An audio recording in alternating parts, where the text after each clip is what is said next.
අපි මේ වීඩියෝ එකෙන් කතා කරන්න යන්නේ glucocorticoids and mineralocorticoids ගැන. Glucocorticoids mineralocorticoids කියන්නේ adrenal glands වලින් secrete වෙන hormones වර්ගයක්.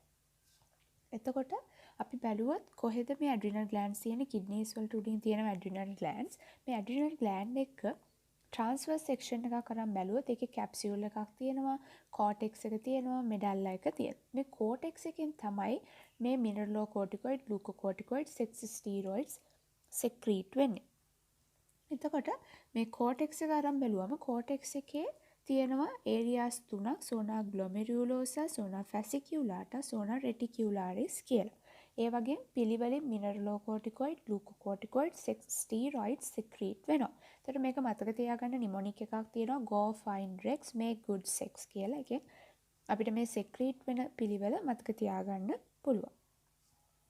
එතකොට අපි බැලුවොත් හැම endocrine organ එකක් වගේම adrenal cortex එකත් regulate වෙනවා hypothalamus එකකිනුයි pituitary එකකිනුයි. මේකට කියනවා hypothalamus pituitary adrenal axis එක කියලා. එතකොට hypothalamus එකෙන් secrete වෙන CRH වලින් ඇවිල්ලා anterior pituitary එකට බලපාලා එතනින් ACTH secrete වෙනවා.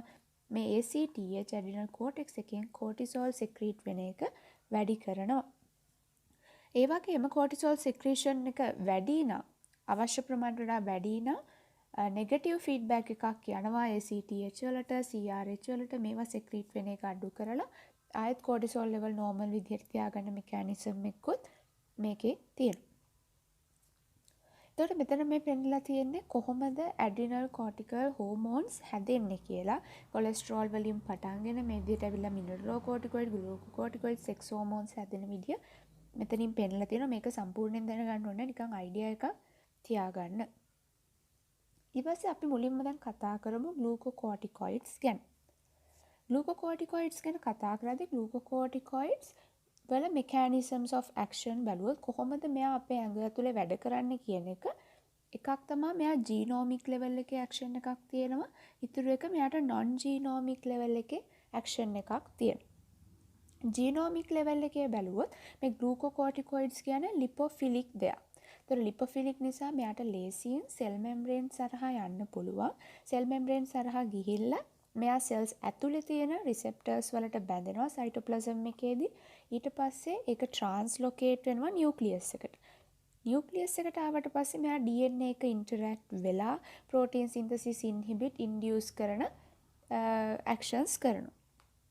ඒවා තමයි genomic actions කියන්නේ. එතකොට මේවා requires longer time to act.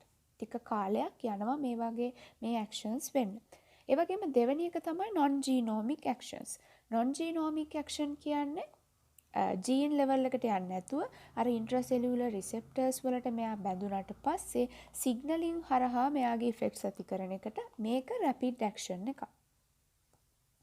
මේ diagram එකෙන් මම පැහැදිලි කරොත් දැන් cortisol තියෙනවා මෙතන cell membrane එක හරහා මෙයා ලේසියෙන් එනවා lipophilic නිසා. ඇවිල්ලා cytoplasm එකේ තියෙන glucocorticoid receptors වලට මෙයා බැඳෙනවා. ඊට පස්සේ තමයි මෙයාගේ actions පටන් ගන්නෙ. අපි ඉස්සෙල්ලම බලමු genomic signaling ගැන.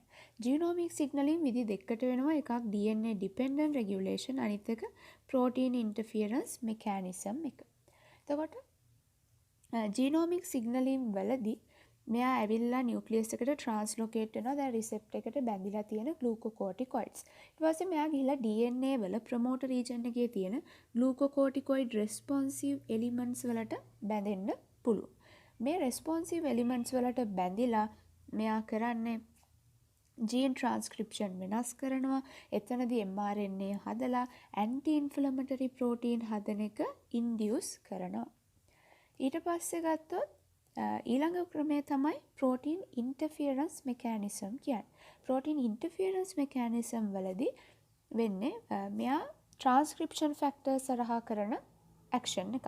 එතනදී අපේ genes වල තියෙනවා nuclear factor kappa beta වගේ elements. එතකොට මේවට P50, P65 වගේ transcription factors බැඳුනම gene expression promote කරනවා. හැබැයි මේ glucocorticoid receptors ඇවිල්ලා මේ P50, P65 වගේ transcription factors වලට බැඳිලා මේ gene transcription වෙන එක නතර කරනවා, mRNA හැදෙන්නේ නැහැ. එතකොට ඉන්ෆ්ලමටරි ප්‍රෝටීන්ස් හදන එක ඉන්හිබිට් කරනවා මෙයාගේ. එතකොට ඒක තමයි ජීනෝමික් සිග්නලින් වලින් වෙන්නේ ග්ලූකෝකෝටිකොයිඩ්ස් වල. මේකට යම් කාලයක් යනවා මේ ඇක්ෂන්ස් වෙන්න. දෙවෙනි ක්‍රමය තමයි non genomic activation. non genomic activation කියන්නේ මෙයා intracellular receptors වලට බැඳුනට පස්සේ සිග්නලින් හරහා ඇවිල්ලා anti inflammatory proteins වැඩි කරන්න පුළුවන්. එතකොට දැන් පේනවා මෙයා anti inflammatory proteins වැඩි කරා, inflammatory proteins අඩු කරා. එතකොට අපිට හිතෙනවා මෙයා inflammation වලට මොකක් හරි effect එකක් ඇති කියලා. අපි ඉස්සරහට බලමු මොනවද මෙයාගේ තියෙන effects කියලා. මම ඒ විස්තර කරපු එකම තමයි මෙතන මේ chart එකෙන් තියෙන්නේ. දැන් අපි බලන්න යන්නේ glucocorticoids වල effects. එතකොට effects ප්‍රධාන වශයෙන් දෙකක් කතා කරනවා, anti inflammatory and immunosuppressive, අනිත් එක metabolic effects ගැන. anti inflammatory and immunosuppressive effects ගත්තම inflammation එකක් නවත්තන්න, immune response එක suppress කරන්න මෙයා කරන දේවල්. අපි මුලින්ම බලමු inflammatory cells වලට මොකද්ද මෙයාගෙන් තියෙන action එක කියලා.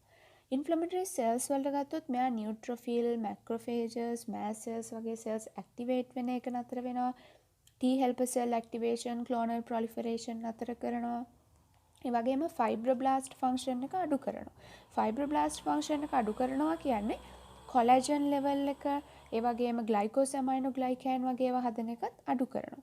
ඒවත් එක්ක මොකද වෙන්නේ, healing වලට repair වලට collagen, glycosaminoglycan ඕනනේ. healing, repair කියන ඒවා අඩු වෙනවා. osteoblast action ඒ කියන්නේ bone formation action එක අඩු කරලා osteoclast වල bone resorption action එක මෙයා වැඩි කරනවා. ඊළඟට අපි බලුවොත් inflammatory immune response කියන mediators වලට මෙයාගෙන් තියෙන effect එක මොකක්ද කියලා. මෙතන දීලා තියෙනවා වගේ cytokines, interleukins, leukotriene, TNF alpha, cell addition factors, prostanoids, GM-CSF, complement NO, histamine වගේ ඒවා අඩු කරනවා. ඒවනේ inflammation වලදී immune response එකේදී අපිට ඕන mediators ඒවා අඩු කරලා ඒවා inhibit කරලා inflammation එක immune response එක inhibit කරනවා. ඒ වගේම IL-10, IL-1, annexin 1 වගේ කියන anti inflammatory mediators මෙයා වැඩි කරනවා. ඊළඟට අපි බලමු මෙයාගේ මොනවද metabolic effects එන්නේ කියලා. metabolic effects අපි කතා කරනවා carbohydrate, protein and lipid metabolism යටතේ. carbohydrate metabolism ගත්තොත් මේ glucocorticoids වලට තියෙන්නේ insulin වල action එකට විරුද්ධ action. insulin වල actions antagonize කරනවා glucocorticoids. insulin කරන්නේ blood glucose level එක අඩු කරන්න බලන එකනේ. ඒකට glucocorticoids අපි ගත්තම ඇඟේ හැදෙන glucocorticoids වලින් glucose peripheral tissues වලට ගන්න එක අඩු කරනවා, glucose utilize කරන එක අඩු කරනවා. දැන් blood වල glucose වැඩි. මේකත් එක්කම මෙයා hepatic gluconeogenesis එක වැඩි කරනවා. glucose ඇඟ ඇතුලේ හදනවත් වැඩි වෙනවා. දැන් මොකද වෙන්නේ? blood වල glucose level වැඩි වෙලා hyperglycemia වෙනවා. ඒ වගේම තමයි glucocorticoid වල effect එකක් තමයි ඇඟේ glycogen storage එක වැඩි කරන එක. glycogen storage එක වැඩි කරනවා කිව්වම ඒක වෙන්නේ mechanism එකක් කියලා දීලා තියෙනවා. hyperglycemia වම insulin secretion වැඩි වෙනවනේ. මේ insulin secretion වැඩි වෙනවත් එක්ක glycogen storage වැඩි වෙන්න පුළුවන් කියලා තියෙනවා. ඊපස්සේ protein metabolism දිහා බැලුවම මෙයා protein synthesis අඩු කරනවා. liver එකේ හැර ඉතුරු tissues වල. ඒ වගේම protein breakdown එක වැඩි කරනවා. දැන් ඒතකොට ගත්තොත් breakdown එක වැඩි නිසා negative nitrogen balance එකක් එන්නේ. දැන් muscles වල එහෙම ගත්තොත් හිතන්න muscle protein breakdown එක වැඩි. එතකොට මේ muscle waste වෙන්න ගන්නවා. අනිත් එක තමයි තව මෙයාගෙන effect එකක් තියෙනවා catecholamines. catecholamines වල lipase activation එකක් වෙනවලු CAMP dependent විදිහට. මේ effect එකට glucocorticoids උදව් වෙනවා. ඒ වගේම fat deposition ගත්තොත් glucocorticoids තියෙද්දි අපේ ඇඟේ fat deposit වෙනවා face එකේ, abdomen එකේ, shoulder area වගේ specific තැන්වල fat deposition වැඩි වෙනවා. ඊළඟට අපි බලමු මෙයා calcium metabolism වලට මොනවද කරන්නේ කියලා. calcium metabolism වලට ගත්තම මෙයා gut එකෙන් calcium absorb වෙන එක අඩු කරනවා. හැබැයි kidneys වලදී calcium excrete වෙන එක වැඩි කරනවා. එතකොට ඇඟේ negative calcium balance එකක් එනවා. ඊට අමතරව glucocorticoids වලින් vitamin D3 mediated osteocalcin gene එක ඉන්ඩියස් වෙන එක බ්ලොක් කරනවා. ඒ වගේම කොලැජිනේසස් ජීන්ස් වල ට්‍රාන්ස්ක්‍රිප්ෂන් මොඩිෆයි කරනවා වගේ ඇක්ෂන්ස් උත් තියෙනවා. ඊළඟට අපි කතා කරන්න යන්නේ මේ ඇඟ ඇතුලේ ග්ලූකෝකෝටිකොයිඩ් සෙක්‍රීෂන් එක ගැන. එතකොට ඩයර්නල් පැටර්න් එකක් තියෙනවා කියලා කියනවා කෝටිසෝල් වලට. ඩයර්නල් පැටර්න් කියන්නේ දවසේ වේලාව අනුව සෙක්‍රීෂන් වෙනස් වෙනවා. එතකොට මම අර මුලින්ම කිව්වා වගේ ACTH වලින් මේ කෝටිසෝල් රිලීස් වෙන එක රෙගියුලේට් වෙනවානේ. එතකොට මේ ACTH වලටත් ඇඟේ තියෙනවා මේ ඩයර්නල් පැටර්න් එක. මේ ACTH වල ඩයර්නල් වේරියේෂන් එක නිසා තමයි කෝටිසෝල් උත් මේ විදිහට ඩයර්නල් වේරියේෂන් එකක් පෙන්වන්නේ සෙක්‍රීෂන් වල. එතකොට අපිට පේනවා මේ chart එක බැලුවම සෙක්‍රීෂන් වැඩිම වෙලා තියෙන්නේ උදේ. මෝර්නිං වලදී තමයි highest secretion. ඊට පස්සේ මේක අඩු වෙලා අඩුම වෙන්නේ evening or night වලදී. ඊළඟට අපි කතා කරන්න යන්නේ දැන් අපි ග්ලූකෝකෝටිකොයිඩ් ඩ්‍රග්ස් භාවිතා කරනවා. මේ ඩ්‍රග්ස් අපි ඇඟට ගත්තට පස්සේ ඇඟෙන් එයාට දෙන ෆාමක කයිනටික්ස් ගැන තමයි අපි බලන්න ඕනේ. ඇඟ ඇතුළේදී මොනවද මේ ඩ්‍රග් එකට වෙන්නේ. එතකොට අපිට මේ ග්ලූකෝකෝටිකොයිඩ් ඩ්‍රග්ස් දෙන්න පුළුවන් විදි තියෙනවා oral, IV, intraarticular, topical විදිහට දෙන්න පුළුවන්. අපිට aerosols විදිහට inhalers වල use කරන්න පුළුවන්, nasal sprays වල, eye drops වල, cream විදිහට, ඒ වගේම ointments විදිහට මේවා use කරන්න පුළුවන්. ඒ වගේම මෙයා topically administer කරන එකෙන් IV දෙනවට වඩා topically administer කරන එකෙන් මොකද වෙන්නේ?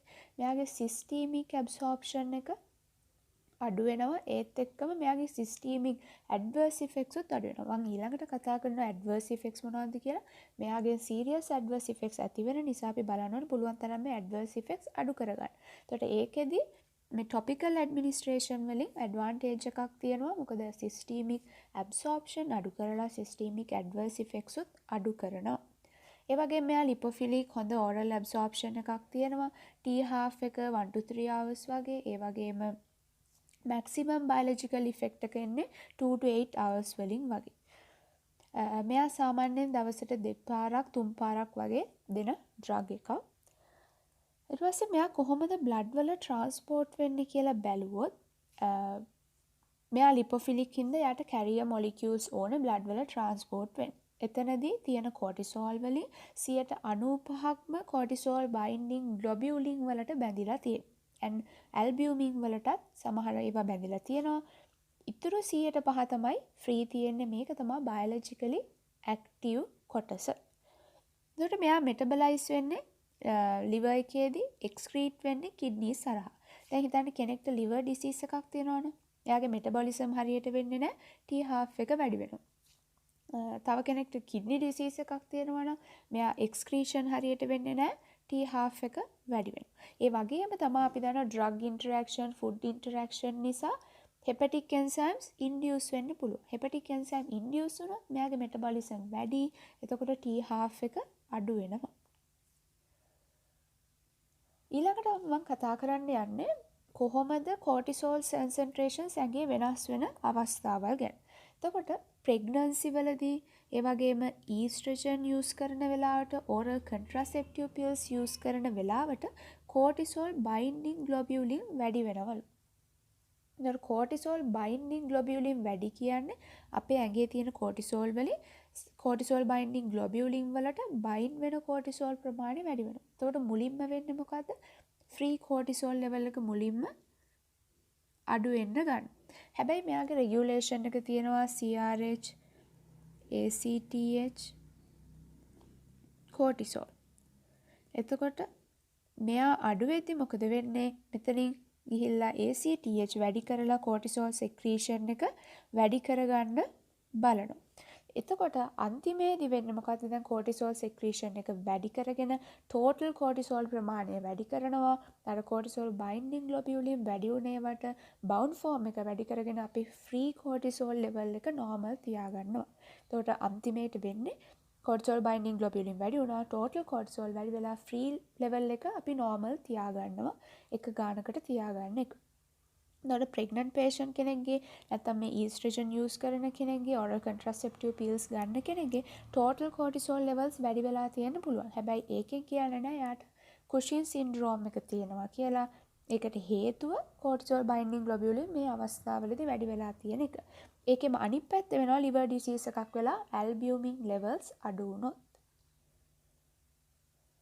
ඊළඟට අපි කතා කරන්න යන්නේ මේකේ clinical uses ගැන. මොන වගේ අවස්ථාවලදීද අපි glucocorticoids use කරන්නේ කියන එක. එතකොට එක අවස්ථාවක් තමයි replacement therapy Addison's disease වලදී. Addison's disease කියන්නේ ඇඟේ adrenal cortical hormone secretion අඩු වෙන අවස්ථාවක්. එතකොට මේ වගේ වෙලාවල ඒ adrenal cortical hormones වල action එක ආයෙ ගන්න replacement therapy විදිහට අපි glucocorticoids use කරනවා. ඒ වගේම inflammation suppress කරන්න immune suppression වලට ගන්න. asthma වලදී වෙන skin එකේ eye ear nose වල inflammation වලදී hypersensitivity reactions වලදී autoimmune rheumatoid arthritis වගේදී neoplastic diseases වලදී අපි use කරනවා glucocorticoids. තව diagnostic use එකක් විදිහට dexamethasone suppression test එකටත් use කරනවා කියලා කියනවා. එතකොට එතනදී වෙන්නේ මේක Cushing syndrome එක තියනවාද බලන්න කරන ටෙස්ට් එක. අපි ඇඟට පිටින් dexamethasone දෙනවා. දීලා බලනවා අර පිටින් හම්බ වෙද්දි හරිනම් ACTH අඩු වෙලා ඇඟේ cortisol production අඩු වෙන්න එපා. cortisol levels අඩු වෙනවද කියලා බලනවා. අඩු වෙනවා නම් මෙයා Cushing syndrome exclude කරන්න පුළුවන් නිසා. එතකොට ඒ ටෙස්ට් එකටත් use කරනවා. එතකොට replacement, anti-inflammatory and immune suppression and diagnostic uses වලට අපි glucocorticoids use කරනවා. දැන් අපි කතා කරමු එක එක use කරන glucocorticoid drugs ගැන. ඒවා තමයි hydrocortisone, prednisolone, methylprednisolone, dexamethasone, betamethasone වගේ drugs.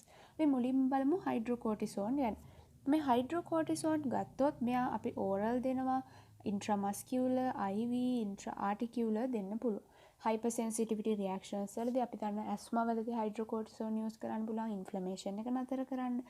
ඒ වගේම adrenocortical insufficiency එකදී replace කරන්න ඒ adrenocortical hormones වල function එක reflex කරන්න අපිට hydrocortisone ගන්න පුළුවන්. මේකට හේතුව මේ hydrocortisone වල glucocorticoid action එක වගේම mineralocorticoid action එක සමානව තියෙනවා.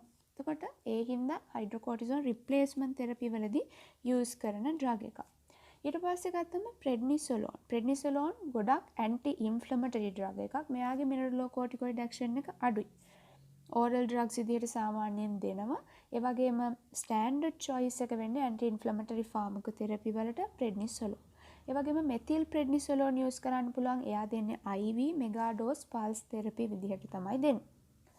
ඊළඟට use කරන drug එකක් තමයි dexamethasone, betamethasone වගේ drugs. මේවා ගොඩක් powerful, potent anti-inflammatory steroids වෙනවා long acting prednisolone වලට වඩා. ඒ වගේම මේවා use කරන්නේ adrenocortical function එක suppress කරන්න potent steroids නිසා. එතකොට තව drugs වර්ගයක් තියෙනවා beclomethasone, budesonide, fluticasone, mometasone, cyclophosphamide කියන ඒවා. එතකොට මේවා soluble steroids. මේවා අපිට inhalation වලින් ගන්න පුළුවන්. asthma වලදී inhalation වලින්, intranasally hay fever වගේ වලදී ගන්න පුළුවන්. එතකොට මේ drug එක අපි inhalation වලින් දුන්නම ඒකිනුත් 90ක් විතර patient අතේ swallow වෙනවා. දෙන drug එකකින් inhalation වලින් දෙන 90ක් විතර. ඊට පස්සේ මේවා inactivate වෙනවා hepatic first pass metabolism වලින්. මේ නිසා gut එක හරහා absorb වෙන ප්‍රමාණය අඩුයි. ඒ වගේම අතර ඉතුරු 10% mouth lung වලින් absorb වෙන ප්‍රමාණයත් අඩුයි. මේ නිසා systemic plasma concentration එක ගොඩාක් වැඩි වෙන්නේ නැහැ මේ beclomethasone වගේ drugs ගත්තම. ඒ නිසා hypothalamus pituitary adrenal axis එක suppress වෙන එකත් අඩු වෙනවා මේ drugs වලින්. දැන් අලුත් drugs හදලා තියෙනවා මේ වගේම first pass metabolism වැඩි කරලා හොඳට protein bound වෙන ඒ වගේම lipophilicity එක තියෙන drugs. එතකොට මේවා වැඩි වෙලාවක් pulmonary residence time එක වැඩි කරලා ඒ වගේම systemic effects එන එක අඩු කරනවා. systemic absorption අඩු වෙන විදිහට තමයි හදලා තියෙන්නේ. ඒතර systemic absorption අඩු කියන්නේ HPA suppression එක අඩු වෙනවා. ඒ වගේම මෙයාගෙන් එන්න පුළුවන් adverse effects අඩු වෙනවා මේ drugs වලින්. තව drug එකක් තමයි triamcinolone කියන්නේ. එතකොට මේක fluorinated corticosteroids. මෙයාට mineralocorticoid action එකක් නැහැ. මෙයාට තියෙන්නේ තනිකරම glucocorticoid action එක. එතකොට මේ ට්‍රයම්සිනොලෝන් වගේ ඒවා ගද්දි මසල් වේස්ටිං වෙන්න පුළුවන්. ඒ වගේම ඇනොරෙක්සියා, මෙන්ටල් ડિප්‍රෙෂන් ඇති වෙන්න පුළුවන්. ඒ වගේම දැන් අපි ඊළඟට වැදගත් දෙයක් තමයි මේ ග්ලූකෝකෝටිකොයිඩ් තෙරපි එකක් අපි දිග කාලයක් දුන්නට පස්සේ ඒකෙන් HPA සප්‍රෙෂන් එකක් වෙන්න පුළුවන්. දැන් ඇඟට ගොඩක් කාලෙ එක දිගට ග්ලූකෝකෝටිකොයිඩ්ස් අපි පිටින් ගන්නවා. එතකොට ඇඟ ඇතුලේ මොකද්ද හිතන්නේ අපිට හැම වෙලේම පිටින් ග්ලූකෝකෝටිකොයිඩ් හම්බෙනවා. මේ නිසා අර CRH, ACTH, කෝටිසෝල් දැන් හැම වෙලේම පිටින් කෝටිසෝල් හම්බෙනවා. මේ නිසා මේ දෙන්නම ඉන්හිබිට් කරලා තියාගන්නවා. ඇඟ ඇතුලේ HPA hypothalamus pituitary adrenal axis එක සප්‍රෙස් වෙලා ඇඟ ඇතුලේ කෝටිසෝල් ප්‍රොඩක්ෂන් එක අඩු වෙන්න පුළුවන්. එතකොට එන්ඩෝජිනස් කෝටිසෝල් ප්‍රොඩක්ෂන් එක දැන් මේ කෙනාගේ අඩු වෙලා තියෙන මොකද දිගටම එක්සෝජිනස් ග්ලූකෝකෝටිකොයිඩ්ස් ගන්න නිසා. හැබැයි අපි මේ විදිහට දුන්න ඩ්‍රග් තෙරපි එකක් එකපාරටම නතර කරලා දානවා. එකපාරටම නතර කරාම මොකද වෙන්නේ? දැන් මෙයාගේ ඇඟට පිටින් ග්ලූකෝකෝටිකොයිඩ්ස් හම්බෙන්නෙත් නැහැ. ඇඟ ඇතුළෙත් මේ ඇක්සිස් එක සප්‍රෙස් වෙලා ඇඟ ඇතුළේ එන්ඩෝජිනස් ග්ලූකෝකෝටිකොයිඩ් හදන එකක් නැති වෙලා ගිහිල්ලා තියෙන්නේ. දැන් මෙයාට ඇඩ්‍රිනෝ ග්ලූකෝකෝටිකොයිඩ්ස් නැති වෙලා යනවා. ඇඩ්‍රිනල් ඉන්සෆිෂන්සි එකක් එන්න පුළුවන්. එතකොට මේ නිසා අපි ගොඩාක් කල් ග්ලූකෝකෝටිකොයිඩ් තෙරපි එකක් දුන්නොත් විත්ඩ්‍රෝ කරන්න ඕනේ ග්‍රැජුවලි ටිකෙන් ටික අඩු කරගෙන ගිහින් තමයි නවත්තන්න ඕනේ. එකපාරටම විත්ඩ්‍රෝ කරන්නේ නැතුව.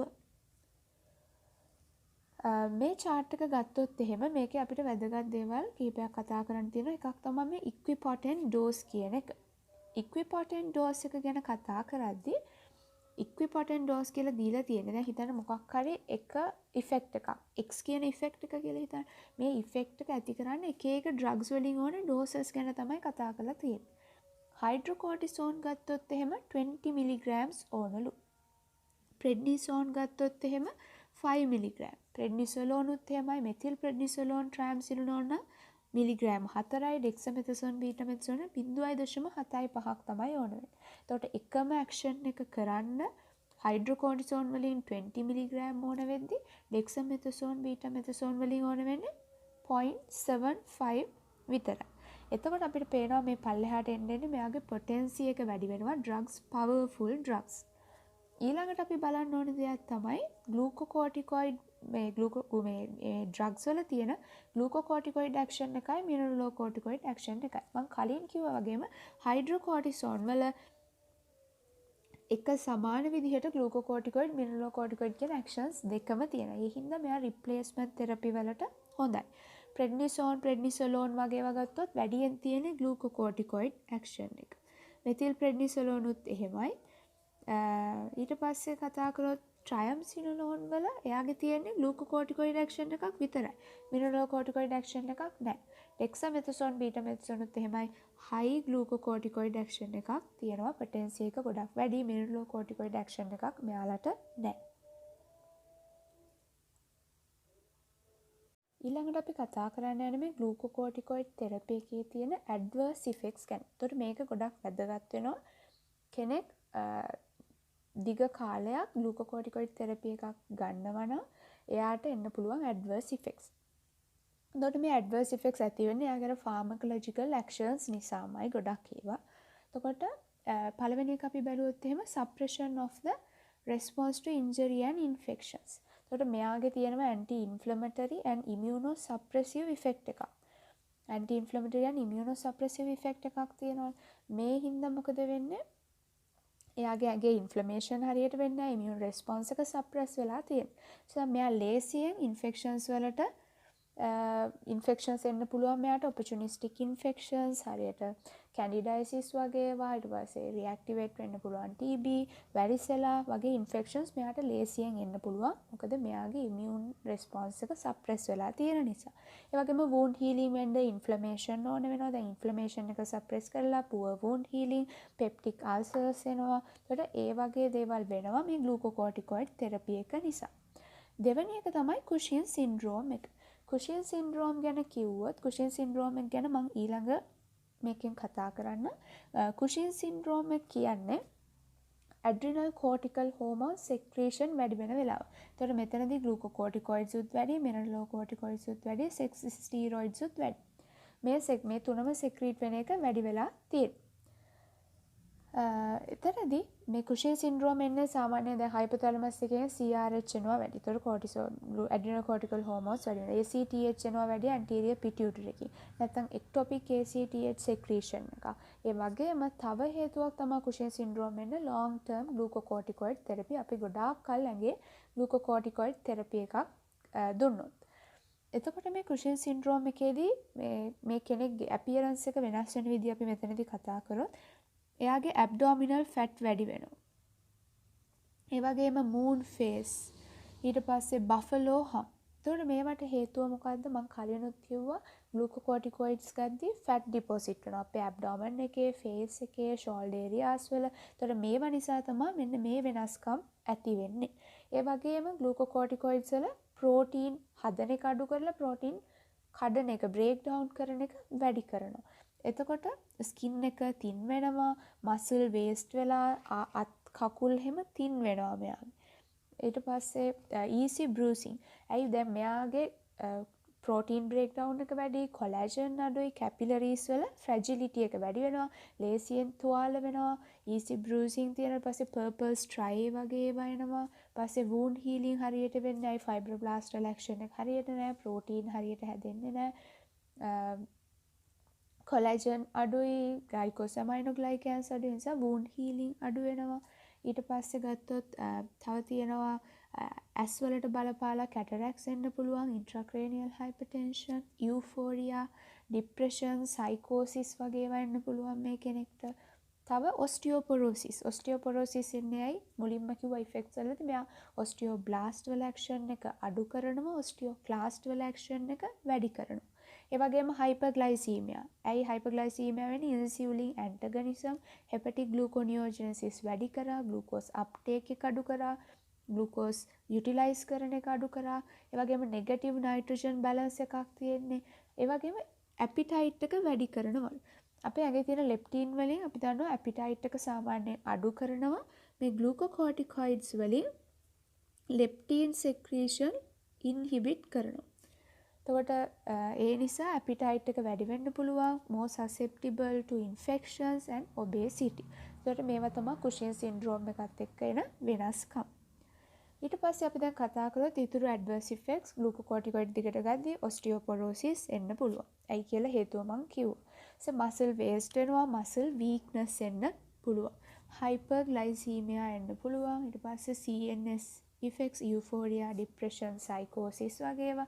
තව වැදගත් එකක් තමයි චිල්ලන්ට දෙද්දී පොඩි ග්‍රෝ වෙන මේ වර්ධනය වෙන වයසේ ඉන්න ළමයින්ට දෙද්දී යාළගේ වර්ධනය අඩු වෙලා growth retardation එන්න පුළුවන් මේ ග්ලූකෝකෝටිකොයිඩ් ටික කාලයක් දෙද්දී. අනිත් එක තමයි ග්ලූකෝමා, කැටරැක්ස් වගේ ඒවා ඇති වෙන්න පුළුවන්. එතකොට දැන් අපිට පේනවා මේ ග්ලූකෝකෝටිකොයිඩ් තෙරපි නිසා එන ඇඩ්වර්ස් ඉෆෙක්ට්ස්, සීරියස් ඇඩ්වර්ස් ඉෆෙක්ට්ස් එන. එතකොට අපි බලන්න ඕනේ පුළුවන් තරම් ග්ලූකෝකෝටිකොයිඩ් තෙරපි එකක් දෙද්දී මේ ඇඩ්වර්ස් ඉෆෙක්ට්ස් අඩු කරගන්න. එතකොට මේ අඩු කරගන්න අපිට කරන්න පුළුවන් දේවල් තියෙනවා. ඒවා තමයි අපි ඊළඟට කතා කරන්න යන්නේ. එකක් තමයි ඉන්ටර්මිටන්ට් ඩෝසින්. කියන්නේ හැම දවසකම එක දිගට දෙන්න නැතුව ඔල්ටර්නේට් ඩේස් විදිහට දෙන්න පුළුවන්.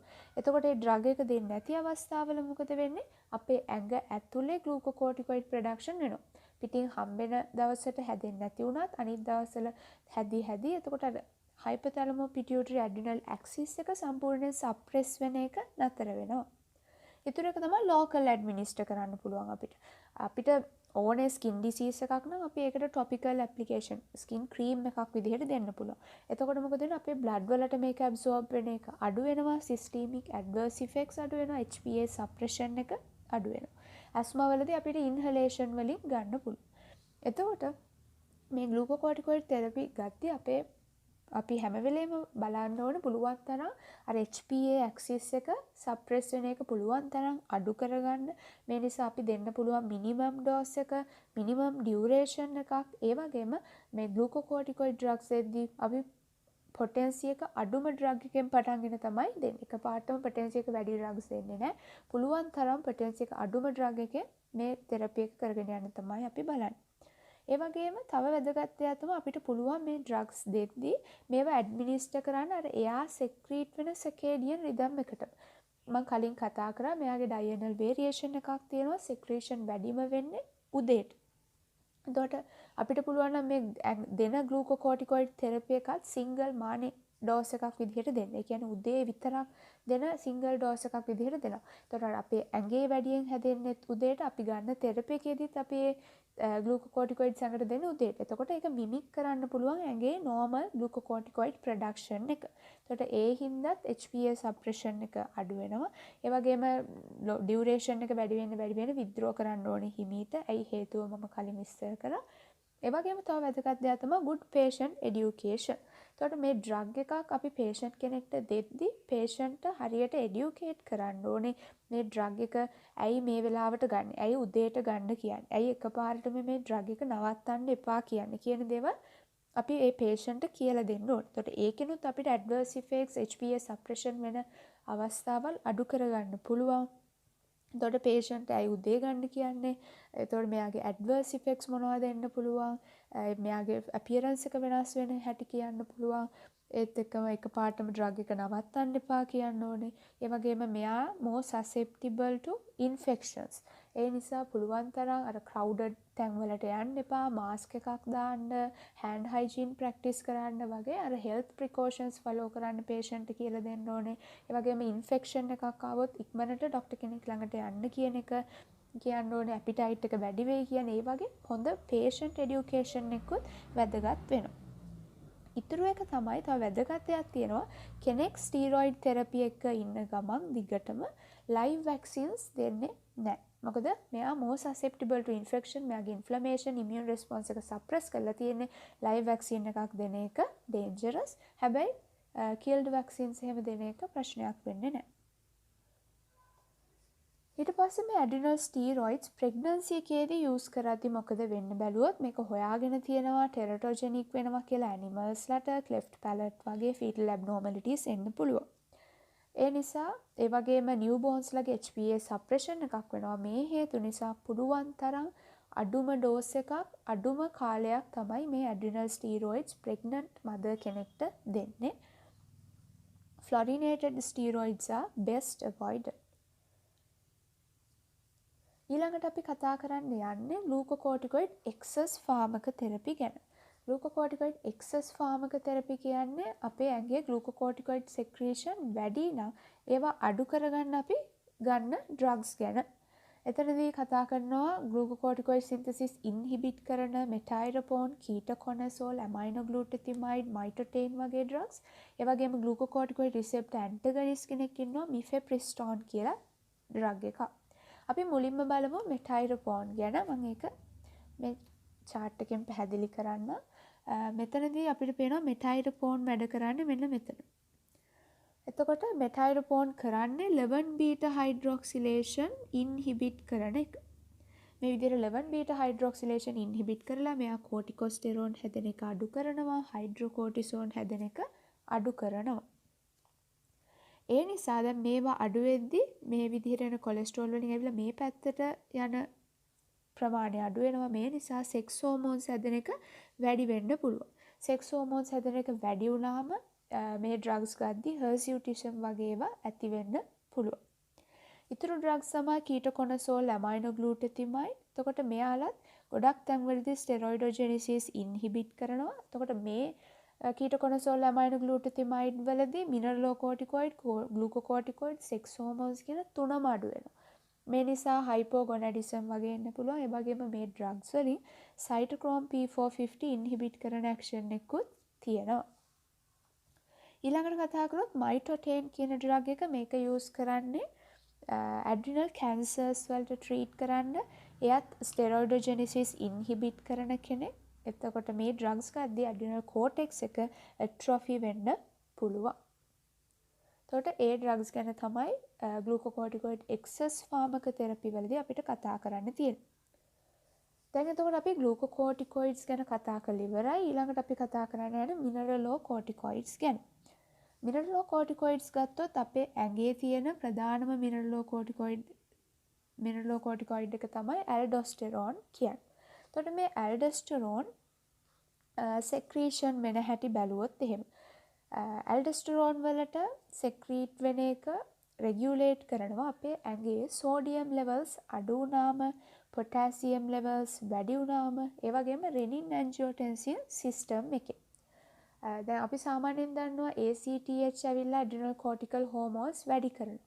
හැබැයි මේ ACTH වලින් ඇල්ඩෝස්ටරෝන් වල තියෙන ඉෆෙක්ට් එක අඩුයි, පොඩි ඉෆෙක්ට් එකක් තියෙන්නේ.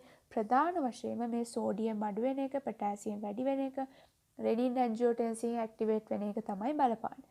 මේ විදිහට ඇල්ඩෝස්ටරෝන් සෙක්‍රීට් වුණාට පස්සේ එයාට තියෙනවා ජීනෝමික් ඇක්ෂන්ස්, ඒ වගේම නොන් ජීනෝමික් ඇක්ෂන්ස්. ජීනෝමික් ඇක්ෂන් තමයි මෙයාගේ දැන් මෙයා වැඩ කරන්න ගිහිල්ලා කිඩ්නි එකේ ඩිස්ටල් ටියුබියුල් වල එයාගේ එපිකල් මෙම්බ්‍රේන් එකේ තියෙන එපිතීලියල් සෝඩියම් චැනල්ස් වැඩි කරනවා.